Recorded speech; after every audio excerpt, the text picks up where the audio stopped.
The one thing about Fallout's always done is really kind of had fun people acting in it. And with Fallout 3, it really continued, and so we want to make sure we're still doing that.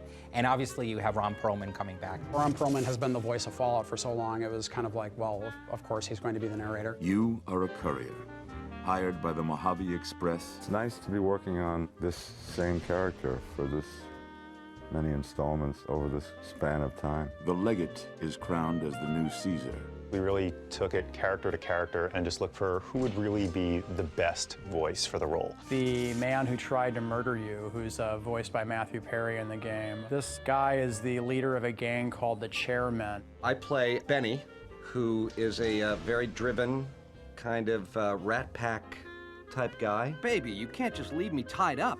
Those Legion boys will put me on a cross for the mess you made, if I'm lucky. He's really, really enthusiastic and a genuine fan, and he was really easy to work with. You know, he seemed to really get the idea behind the character. Any questions you got, I'll answer. Fallout is just bigger and smarter than any game I've played before. There's like just amazing amounts of things to do, and I like the idea that you can, you know, sort of pick what you're going to say to somebody and go on all these quests, and it's just this gigantic world that seems sort of endless. Like I said, baby, all Benny needs is a stealth boy and a bobby pin. I also, you know, have gone on dates and stuff too. Like I'm not just a moron who just plays video games. I just want to get that in there. You'd do that for me, baby? Don't tease me if you don't mean it. The DJ of Radio New Vegas is Mr. New Vegas, and it's voiced by Wayne Newton. Howdy, folks, it's Mr. New Vegas, and I have a good feeling about all of you listening. He's always really upbeat. He always is very pro-Vegas, and always has something good to say about what's going on. Moving on here, this will be line 2. Well, you know what that means, folks. Time for some news. Of all the things that I have done in my career, and I've done one or two, this has been the one thing that I have looked forward to, because it was so out of the realm of what I have done in my career. This is Mr. New Vegas wishing you ladylike luck tonight. I didn't have anything to do with being called Mr. Las Vegas. It was just the fact that I worked here so much and I wouldn't leave. That somewhere, somehow, one of the writers said, well, this has got to be Mr. Las Vegas. Want it again? Yeah, that was great, but just one more time for the safety. Hey, we've got some news for you coming right up. We were lucky enough to get Felicia Day to be one of our Brotherhood of Steel members, which is fantastic, and it makes my nerdly heart glow. Recording Felicia Day has been just a joy because she's so enthusiastic and she's so excited. There's got to be something we can do. Veronica is a scribe for the Brotherhood of Steel, and she's sort of sardonic. She's really bright and also likes to punch things. So she's got everything going on for her, really. They need me, and I'm not going to abandon them. That's what I actually like about the character, is that she's a rabble-rouser, but it's for the good of everyone. She really wants to improve everyone's life, and she's willing to buck the system to get it done. When I read it, I read the copy, I was like, oh, this is great. I just don't even have to be anything but a sassy me. It really sounds like it could be a good fit, doesn't it? The character that I voice, his name is Arcade. He's a doctor. You have the option as the main character to befriend Arcade. I honestly didn't expect you to say that. When I talked to you about Daisy and the others, you seem to put a lot of value and loyalty to the past. I've made it very clear to the powers that be, I'm a gamer. I'd like to do voices for your games. I'll have friends who aren't gamers, and they do voices. I'm like, that's so unfair. Like, I actually care about this, and you're the one who got to do the job? Bupkis. I need to make a stop before I settle in. I'll be back in a while. Thanks again for your help. It means a lot to me. Cool. Yeah, great. Hey, great, man. Marcus is a mutant, first of all. He's been around for a lot of years, and he's aged over the years, but he's still mutant-like. And he is sort of like the sheriff of Jacobstown, which is near New Vegas. If NCR or anybody else is looking for an excuse to attack Jacobstown, they're not going to get it from us. With René Aubergenois, from his very first line, he got the character, he got the tone, he got the delivery. Mr. House, he's a very strange and enigmatic character. Give me 20 years, and I'll reignite the high technology development sectors. 50 years, and I'll have people in orbit. His hope is to reignite and reinvigorate this world. Just in awe of his talent, because he's such a voiceover pro. Now that you've arrived at your destination, what do you make of what you see? Some say he's a man, others a machine. I don't care. He's in the way. My word is law. I'm an extremely powerful character. Violence is how I rule. Walk away if you want, but if you do, he's going up on a cross. Is there anything old Vic can do you for? If I find my way into a voice, a sort of a person will appear that doesn't sound like me and it doesn't think like me. That's always when it's the best, because it surprises me, it surprises them. Well, butter my butt and call me a biscuit if it ain't my old friend from Good Springs. I can throw the gun at him if you want, boss. Raul is like a very smart old ghoul. He's got a lot of wisdom and a lot of experience, you know, so he uses it sparingly, but he's pretty sharp. It was early on. We didn't know just how serious it was out there. Not too long ago, they took Nelson and Searchlight. They got some camps on the eastern shore of the Colorado, and the monstrosity on the hill across the lake, that's for Caesar. Mr. Gustafsson, who's got an amazing voice, very thick and gravelly and really fun to work with. Just keeping that dam secure and operational day to day is enough work for one person. Every officer I ever talked to, or every soldier, you know, it probably influenced some of my delivery on this. So this will be lines 1 through 7, and it'll be take 1 whenever you're ready. Rangers, this is the chief. I know I can ramble on sometimes, but I need you to listen close for the next minute or so. I hope players play this game, and I want them to be fully immersed in the world, and I want them to really feel each character when they're speaking to them as a totally different individual. Yee-haw! Ain't that party? We're going to put the story somewhere in the West. So, of course, Vegas. I mean, what is more iconic when you think of crazy things that you could do in the West? I think that was really the inspiration for the story, in a lot of ways, was looking back at the history of Vegas. We really think of it as a side story. In a lot of ways, we're revisiting stuff from the original 2 games, but it stands on its own. The first thing our creative lead and our project director did was they sat down and they sort of examined what sort of themes they wanted to explore in New Vegas. Every Fallout game pretty much starts with war. War never changes. And the idea behind that is really that humanity has this unending appetite for killing each other.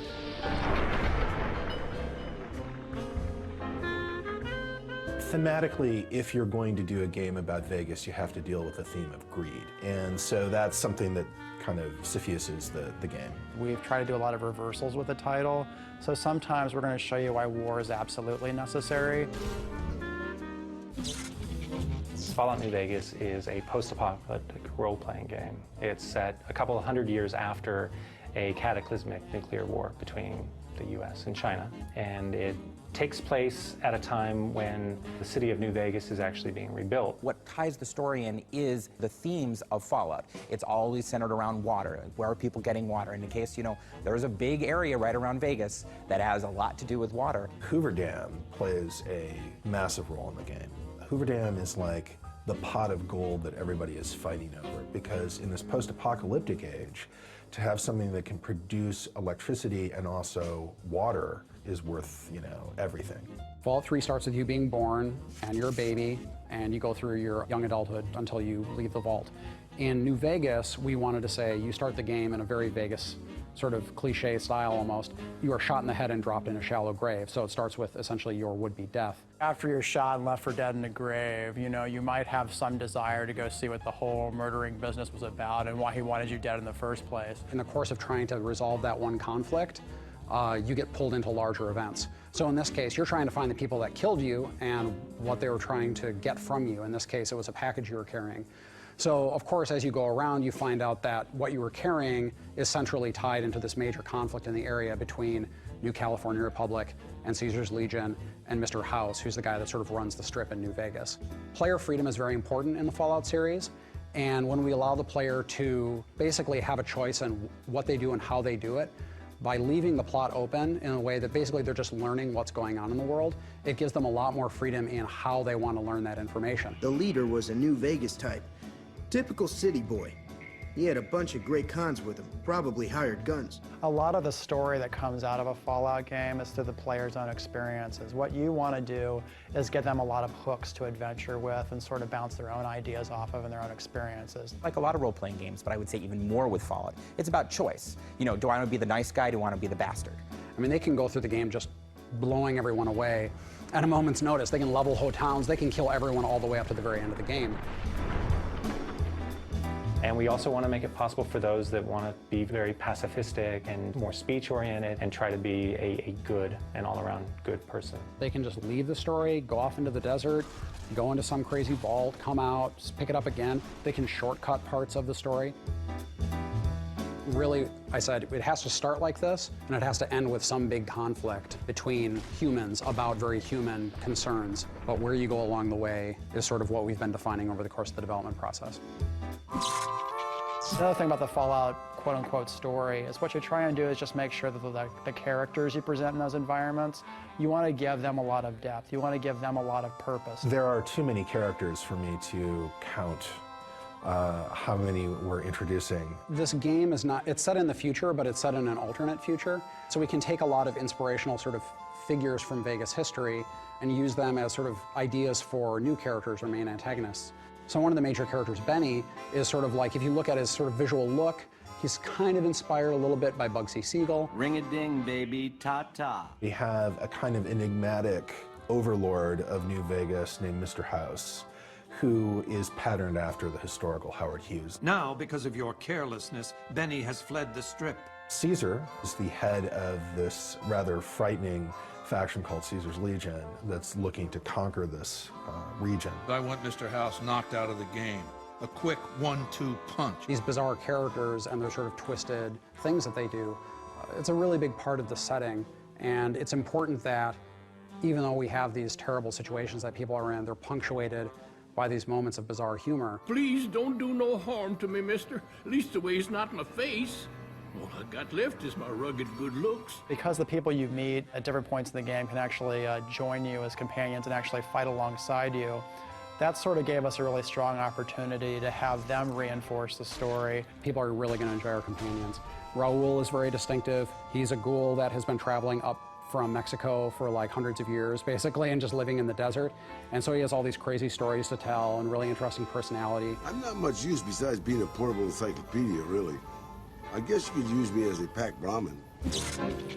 People really enjoy being part of certain factions in games, participating in the faction politics, and using their influence within an organization to sort of change the game world. You have these large factions that you're really going up against with very different desires. Like one is just, I just want to take over the world.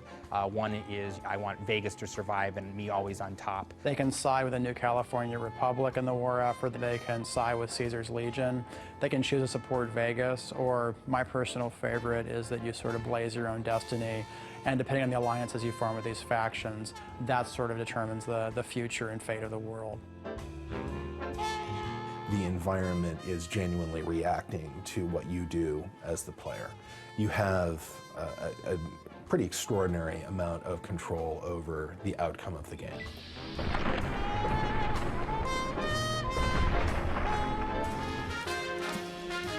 A lot of what we had to make sure that we did with the art style was to, in essence, make it still feel like the post-nuclear world that it was. And that is the kind of the weird 50s, but 100 years after the 50s, if the 50s just stayed the 50s, and then bringing in this idea of Vegas. Josh had one of the first team meetings, and he talked about Vegas as being one of his ideas, but more importantly, that it'd be the Rat Pack era.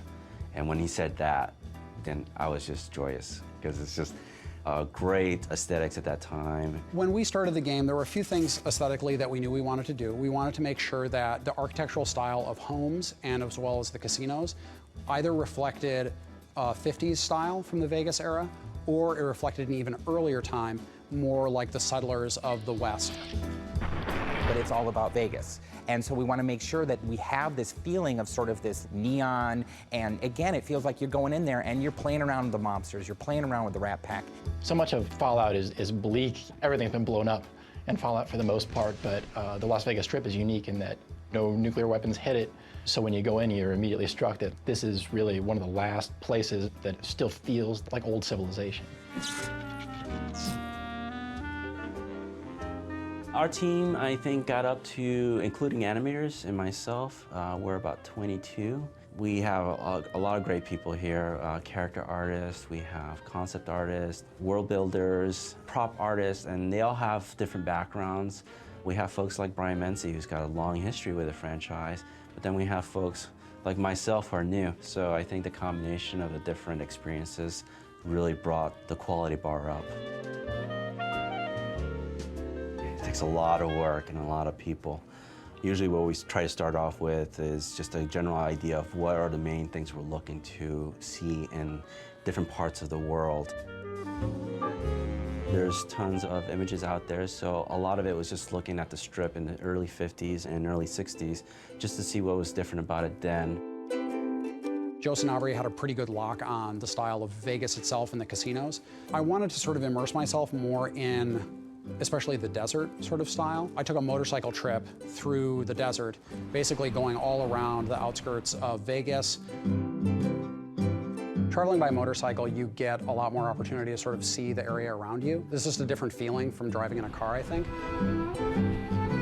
And I just went all around there and I took pictures. I sort of paid attention to the type of flora that was really distinctive. Obviously, you have Joshua trees and then certain types of cacti or wildflowers and things like that. It was basically just a nice inspiration for, you know, just the kind of feeling of being out there. I try to take a lot of opportunities to see what Vegas looked like from different positions. You know, what does it look like when you're coming up from I-15, or what does it look like when you're way up in the mountains west of the valley? It was a nice way to see the environment and get a feel for what it was like. We wanted to make sure that this environment felt like a Fallout setting, but we also wanted to make sure that it was a distinct shift from the Capital Wasteland. You know, this is very, very far away from the DC area, and it's such an important part of the game, that feeling of exploration and looking around.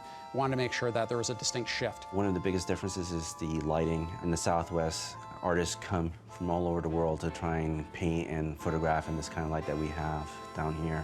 So that's the biggest difference right off the bat. It doesn't need to be sort of the more kind of blues and grays of DC. This is more the warm colors of the Southwest. You kind of blend all those things together within a blue sky instead of a gray sky, and you get a very different sense of the world. The scope of this game is massive. You have basically a city in the middle of this area, and then the territory stretches all around the city and does stretch out all the way to Boulder City and to the dam. When doing Vegas, we didn't want to neglect any of the surrounding areas around Vegas. We wanted to make sure that we had Fremont Street realized, and we have a location called Freeside in the game before they even hit Vegas. And I think once they get a taste of that, they're going to be suitably intrigued to go, okay, well, if that's Freeside, hell, I wonder what Vegas is going to be like. The Vegas that we were representing was really classic Vegas. This is something that dovetails nicely with the general aesthetic of the Fallout series as a whole. Everything to do with the Strip is a big artistic playground. One of the strengths we saw about being able to use Vegas as a location is because all those casinos have their own individual themes. It's like a big amusement park the size of a city. And not only do designers have a lot of fun doing quests for those areas, but artists have a fantastic time going, you know what? We can just play around with this location because that's what Vegas is all about. I was working on the designs for the individual buildings, the keystone ones, the ones that the families or factions are associated with. So Lucky 38 was the first one because it's the most prominent one. From there, I went to the Ultralux and then Tops. Each of those casinos had its own style that we defined for it. Its own color palette, its own particular slice of Googie style or Art Deco in some cases. I think we really knew that we kind of hit the look and the feeling of Vegas when we started putting the signs in. So, and I don't know why that was one of the key things, because you can have a big hotel, but it kind of doesn't feel like Vegas unless you have those giant signs. When you go into these places, they still look like things that have been rebuilt. This is still a world where people have to deal with certain material realities, and they're in the middle of the desert, pretty far away from anything else. So there's a lot of stuff that looks like it has been repaired, been remade, but it's not brand new. But then also you can see off to the sides in certain patches of the Strip, you'll see just whole casinos that are just hulking ruins that are sort of blocked off. You know, that's to show again, like, you know, this place has been screwed up for about 200 years. We also wanted to make sure there's a certain energy about the Strip too. So when you get past the Great Wall that surrounds Vegas and you actually get inside the city, you feel that same sort of energy that you feel from Las Vegas in real life. It's almost not just the art, it's sort of really focusing on sort of that feeling and making sure that it feels like a 24-hour city like it does in real life. When I take pictures or give reference and then say, I kind of want to like it like this, I'm kind of going to want to like this, it's very nice to see the artist come back with something that's even better than what I had imagined in the first place. I think people are really going to dig how different it is from the Capital Wasteland and how we sort of captured the feeling of the Mojave.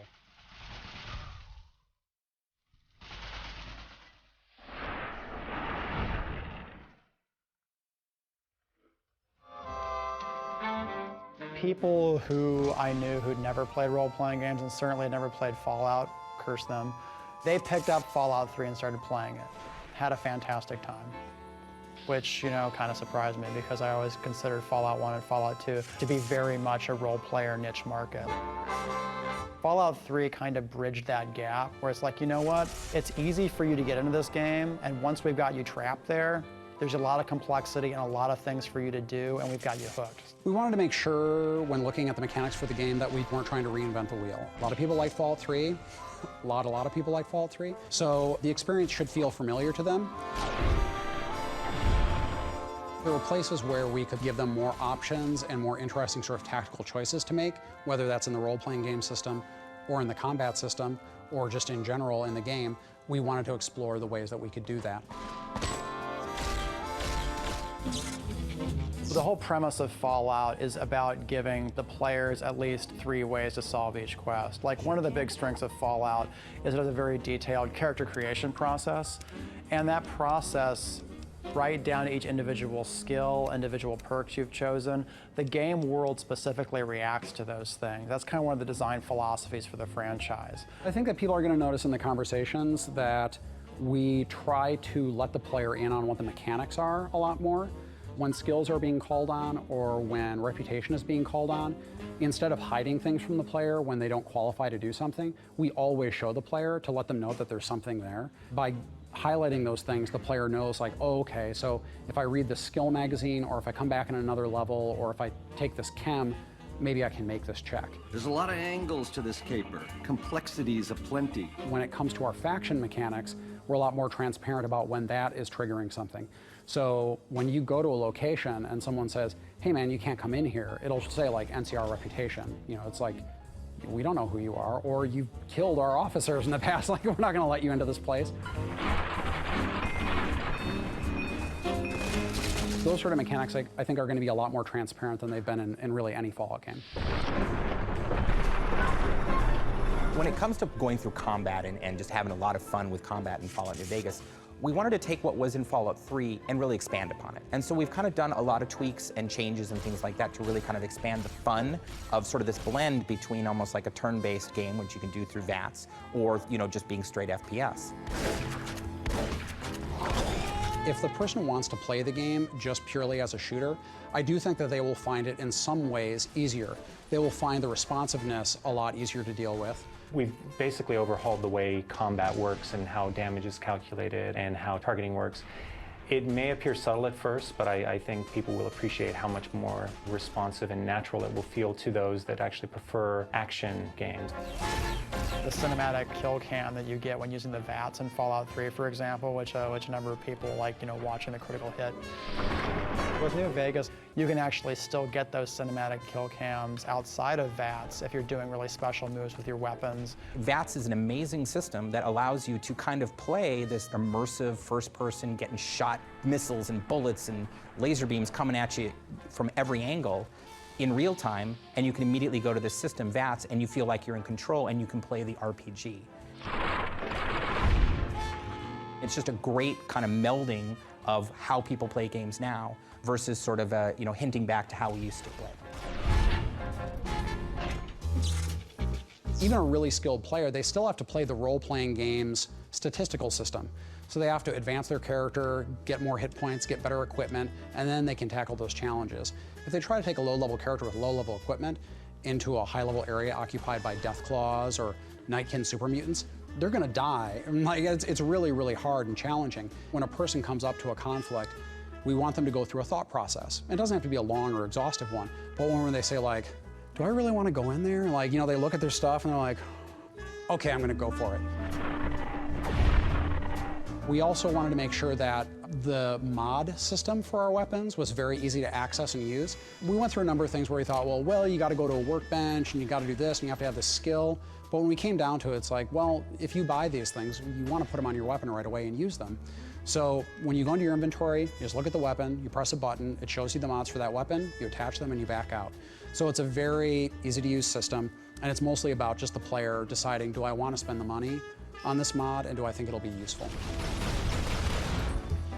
What we try to do in New Vegas is give each of the melee weapons that you have in the game their own particular special move depending on what your melee skill is. The golf club, for example, has its own special ability called 4, where you can just sort of tee off and then do a massive knockback attack on an opponent if you have a high enough melee skill.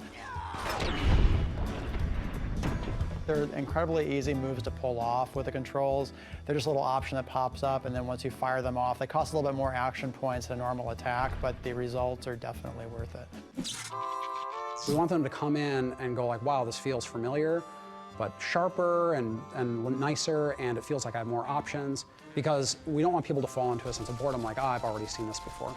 So they get into it, it's easy to get into, and then they go, oh, I have weapon mods I can put on these things.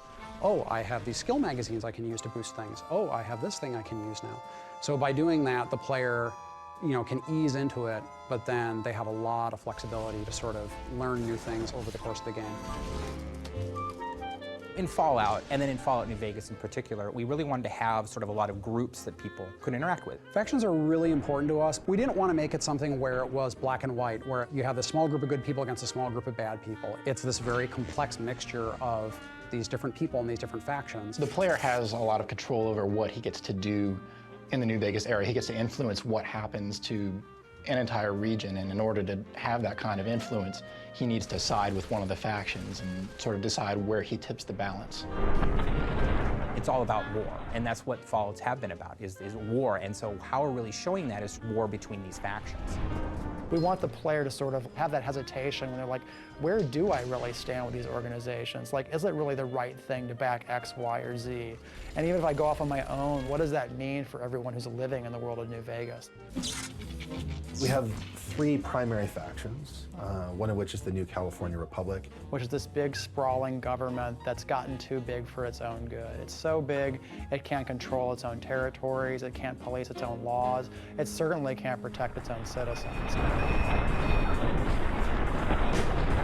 We felt it was really important to include the New California Republic because that was a faction that was developed in some of the earlier titles. NCR is established after the events of Fallout 1 and has a major presence in Fallout 2. And in Fallout 3, they're like a early 20th century United States frontier government. They're pushing eastward, trying to soak up as many resources as they can, annex as much territory as possible. It's basically a nascent nation state. It is doing its best to resurrect this idea of representative government.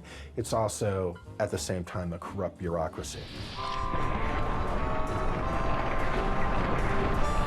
On the other hand, approaching from the east, looking to lock horns of the New California Republic, is this huge army of slavers called Caesar's Legion. Which is this terrifying war band of slaves that has come from out of the Grand Canyon area that is just conquering everything in its path. I just like this idea that we've been able to kind of take this Road Warrior-esque feeling and make it Roman. These guys have this armor that is built out of football pads and catcher's gear and stuff like that, but it kind of looks like Roman lorica segmentata, which is the traditional armor of the Roman legions. And the guy who runs it, Caesar, he's just in it for, I want to rule the world. And Caesar is hardcore about using certain aspects of the Roman Empire as a model. I think it's a really cool organization just visually to deal with.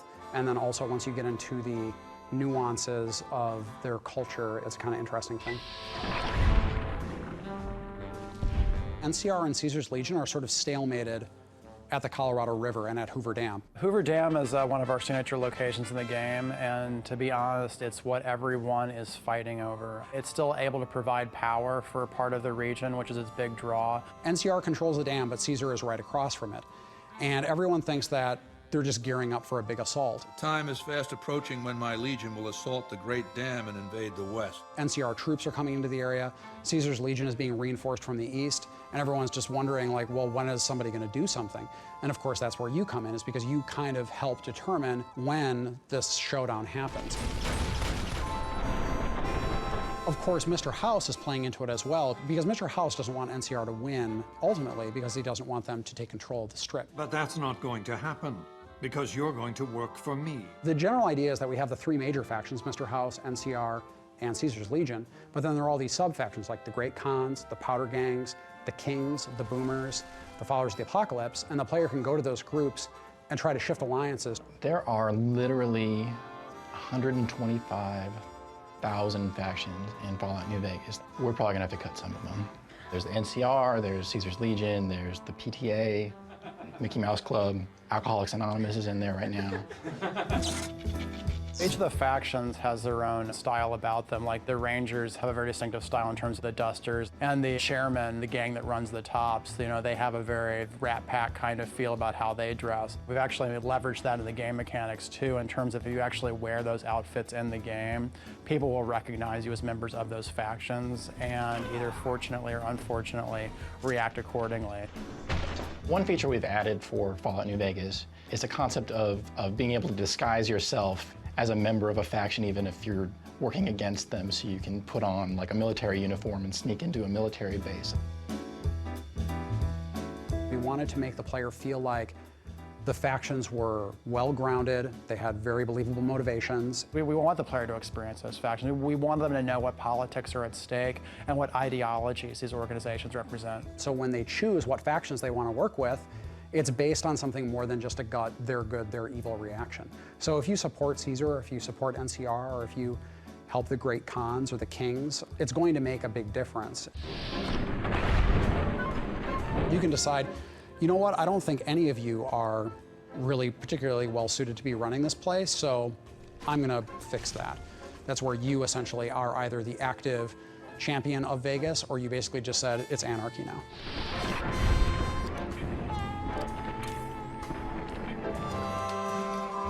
One of the things that we try to do is think about both technology that people would make or utilize in the new world, or things that are pre-war that people are trying to get working now that they're sort of putting the pieces back together. Obviously, Fallout has the whole, you know, what people in the 1950s viewed the future to be like, which, you know, immediately becomes a huge playground for, oh, let's try this kind of blaster, and this kind of laser weapon, this kind of energy weapon. It's not microchips, it's vacuum tubes. It's not hard corners, it's rounded corners. It's the ray gun instead of the M16.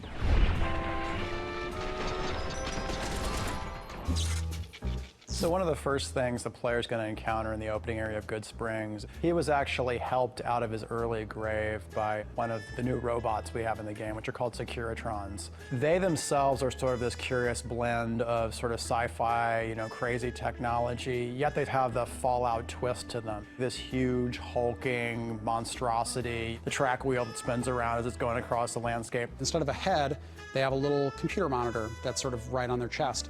And based on the personality that Mr. House wants them to portray, because Mr. House invented them, they'll switch the sort of cartoon image. So it might be an image of a cowboy, Victor, and Victor's the guy who rescues you at the beginning of the game. Howdy, partner.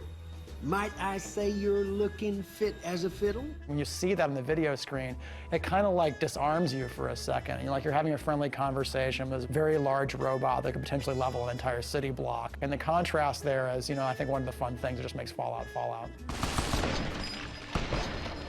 Some of our companions are pretty heavily tech-based, and the nice thing about them, too, is that you get a chance to modify their technology over the course of the game, and I'm not talking about just repairs and upgrades.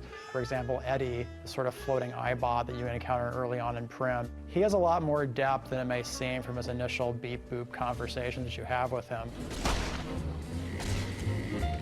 I think it's really important that you have a Pip-Boy, not just for the interface reasons, but it's very Fallout-y. You start with a Pip-Boy and you start with a vault suit, but they're given to you by the doctor who stitches you back up. And he says, I'm an old man, I'm settled here, I don't need this anymore, but if you're going out there looking for the guys that did this to you, you're gonna need something like this. There was a lot of guns, and there was a lot of fun guns in the first game, but we've added so many more. And some of those definitely range from the crazy 50s sci-fi feel to the more contemporary, you understand why that gun is cool because it's a grenade machine gun. And you understand the machine gun that shoots grenades is probably pretty awesome. We have a little 9mm submachine gun. It looks like a World War II grease gun, like sort of compacted, and that's a really cool, distinctive little weapon. The Ranger Sequoia, which is this massive ornamented revolver that only elite Rangers have. It fires like rifle rounds. It's very powerful. We wanted to make sure that energy weapons had a very distinct feeling from guns. We wanted there to be something mechanically different about them so that the player had a different type of experience while using them. So we introduced this thing called the recharger rifle. And the recharger rifle, you don't have to carry ammo for. It recharges it automatically. But it doesn't do it as fast as you can shoot it. You have to kind of pace out how you fire it. Also, we leaned more towards Western-themed weapons, so we have more revolvers, single-action revolvers like a .357. We also have lever-action rifles and shotguns, which are pretty entertaining to use. Fallout New Vegas really lets you kind of pick a specialty when it comes to a weapon and play it all the way through. And you still get, of course, the great thing with eyeballs exploding out of people's heads and all that kind of stuff. Maybe there's something wrong with me, but I enjoyed it every single time. One of the big centerpieces is Helios 1. We have this company in the Fallout universe that's been around for a long time called Poseidon Energy. And a lot of their projects are seemingly benevolent or seemingly just sort of general energy projects, but they often have a sinister application. When you go into it, what you can eventually learn is it's actually powering these terrible lasers called the Archimedes laser system. And eventually you can get like this little ray gun called Euclid's C Finder. And all it's doing is it's finding the C point on a triangle so it can shoot an orbital laser down at whatever you shoot at. This ridiculous little teeny ray gun that you go around and go, beep, and then just it blasts this huge area. It's not an understatement to say that the Strip is Vegas. Vegas, Vegas, Vegas, Vegas, Vegas. Where do you go to find what's here? It's maybe the only place of its kind in the world. When you get to Las Vegas Boulevard and you look down the street, you have to say, I'm in Vegas. And so that's very, very important for us. Getting that look right was very important for us. I think the Strip is going to be the thing for me. It's where we put the most amount of work in terms of design. The scope and scale of the Strip is just something new. I mean, it's huge. We want to make it big and huge and giant casinos and giant neon signs and tons of people milling about and make it feel like I'm actually on the Strip in real Las Vegas. What we wanted to do was make sure that we captured a lot of the elements of Vegas that people today in the real world are excited about and appreciate, but at the same time make sure it had that 1950s sci-fi sensibility about it. You know, that idea of recreating the spirit of classic Vegas, because that's also more of a Fallout style. One of the things that kind of excited a lot of the artists and designers here was the ability to sort of take an amusement park city and then just play around with all the visual themes and the energy that Vegas has. Our lead artist, Joe Sanabria, went through and started making just silhouettes of the shapes of the casinos. We blocked out a chunk of land and started just placing individual buildings to get a feel for how big things should be. And those are profiles that we could look at from a distance in the wasteland, and because we wanted to make sure that when you saw these things from a distance, you're like, that's the Strip. There's nothing else that's like it when you look across the desert. While I was working on those, the artists were making proxies of those buildings, very low-res versions of them, just so that we could get an idea of how they would fit in the map. And then once we got onto the Strip itself, we started building them up, building the details, the lights on them, looking at it during the day and at night, and then populating it to see what it looked like as a living and breathing environment. And that's when the artists themselves pretty much take ownership of it, and it goes from my hands to theirs, and then that's when they start to do all the cool things we see in the game. When you arrive at the Strip, it's definitely a wow moment. When you go through the gates of the Strip, you know, you find yourself in a location that you really haven't seen anything of its like in the Fallout universe before. We knew we wanted the player to get that feeling that you get when you go to the real Las Vegas Strip, which is, you know, you set foot at one end of the Strip and you look down and you see like all the neon lights. It's about kind of bringing that feeling back of those big signs that say, you know, Dean Martin and Sinatra, you know, playing and things like that. We're going to examine all the different vices in human nature, spread those amongst the casinos on the Strip. What are the main themes of Las Vegas when you go there? And, you know, things that always come up are, you know, luck, sleaze, luxury, organized crime. Each casino has its own theme and its own feel, and as soon as the player goes into it, they get it. You have the Tops, which is run by a tribe called the Chairmen, and they really harken back to the Rat Pack. Everything about it is very Rat Pack oriented. Benny is very Rat Pack oriented, and so it has this whole theme goes throughout it. Then you also have Gomorrah, which is run by the Emeritus, who are basically like the mob past of Vegas. The whole point of the casino is sort of a sex sells kind of idea. As soon as you step into the door, like there are flames going up on either side of you. There's like the demonic statues off in the corner. Women dancing in cages and prostitutes literally walking around and soliciting you while you're trying to gamble. It's also, of course, one of the most profitable casinos on the Strip, because you have a lot of servicemen from the New California Republic Army who are going to the Strip on leave. This place smells like booze and sex. That's why I always come back. Mr. House's casino, the Lucky 38, that has a very mausoleum feel about it intentionally. So when you go in there, you feel like you're actually walking into an ancient crypt, a part of the old world that hasn't been touched. And that's supposed to reinforce a lot of his character in that location. We also have the Ultra Luxe, which is the super ritzy casino. Big, high dome, very nice people greeting you and being maybe a little too well-mannered with you. I am at your service. Ultra Luxe is all known for basically being high society, and so you can kind of hobnob with the wealthy elite that do visit the Strip because they tend to stay there. You look like you'd be more at home at one of the other hotels. I think a big part of Vegas, no matter what time period it's gone through, each casino is trying to sort of carve out its own particular theme and niche, and it was a lot of fun coming up with those styles for the casinos, specifically in New Vegas. You also see a lot of debauchery on the Strip, of course. You see a lot of, you know, drunken soldiers who are kind of stumbling around from casino to casino. Walking around in drunken stupors and puking on the sidewalks and dancing naked in fountains and that sort of thing. Securitron robots will roll out of there and patrol the Strip quietly, just day in and day out. So if you show any iron on the streets or start shooting, those guys will take you out.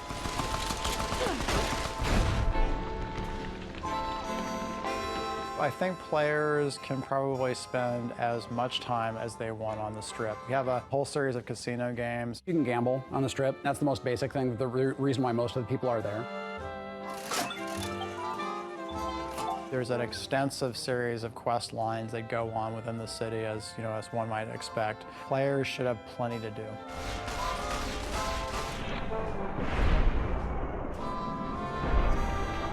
In the end, I think we did a really good job. The guys worked hard and were able to put things together in a way that I think is going to be entertaining for folks. What keeps people coming back, I believe, is just good gameplay, good story. Maybe for some people, it's the amount of blood and violence that we have in the game, I don't know. Taking a previous past and create a total new reality derived from this past. I think people are just really, it turns them on. You know, if you enjoyed Fallout 3, when you get into New Vegas, you're gonna get a lot of shocks, you're gonna get a lot of surprises, a lot of reversals, and you're gonna get another classic Fallout experience.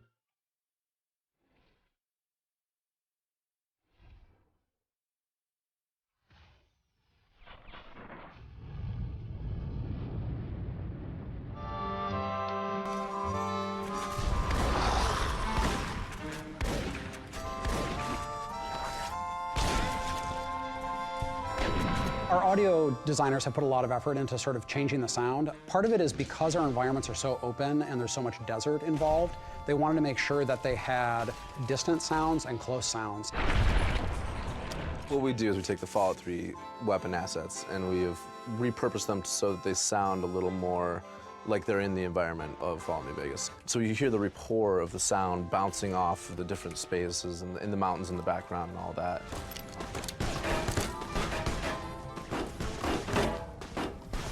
They did a lot of desert sound recording, and it really makes the gunfights and stuff especially feel very different. I went out to Azo Borrego Desert National Park a couple months back, and we're just out there. It's dead silent. There's no one around for 30, 40 miles at the very least. We're out there digging through the rocks and causing rock slides down there. They've also put a lot of effort into shaping the sounds of the desert, and it can be very unnerving walking around because you hear these like little crinkles and rock shifting and things like that.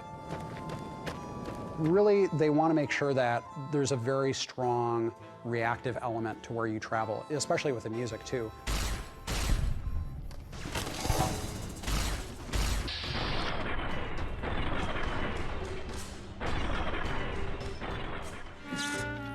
When it comes to the music of Vegas, it's sort of almost like the contrast between the world that we're going to get to run around in. It's the desert, and it's what's going on there, and it's the Strip. And those are two big things that we almost had to think very differently about. Well, we're working with Enon Zur again, and Enon was really excited about the sort of shift in locations. I feel that going on this game was sort of like a coming back experience, but also a whole new one. He's been working with Scott Lawler on a bunch of actually kind of experimental sounds to go into our music.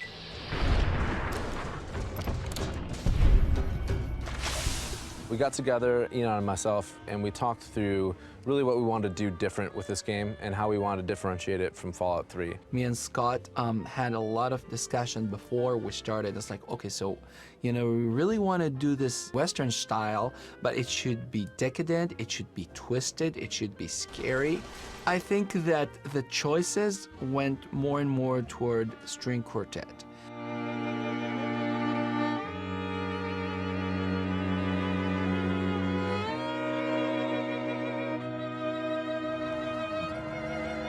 Reasons we chose that is I wanted the score to be very textural and have this sort of grit to it that you can really get from those close mic'd instruments as the rosin moves across the strings.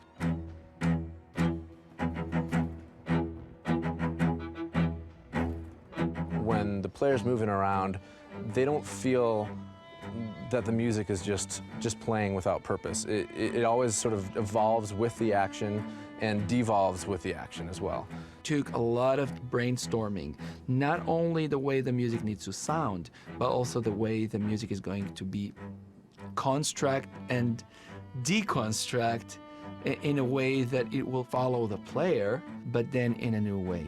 When there's no one around, it's still there and it's got this very low, ominous tone. Enemies enter the area, layers sort of build upon the piece, and as you get into battle, it sort of builds further.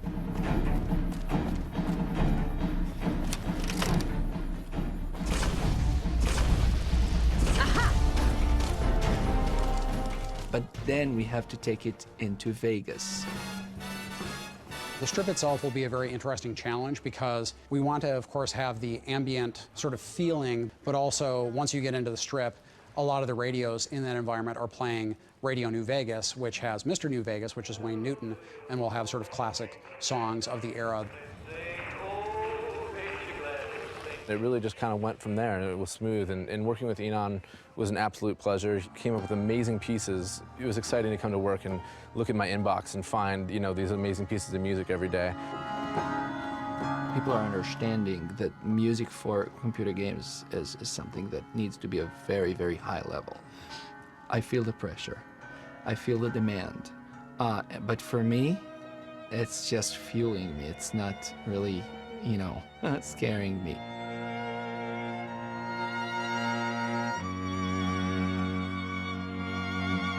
We've been very fortunate to have the best actors in the world, some of the best musicians in the world coming in, best composers in the world.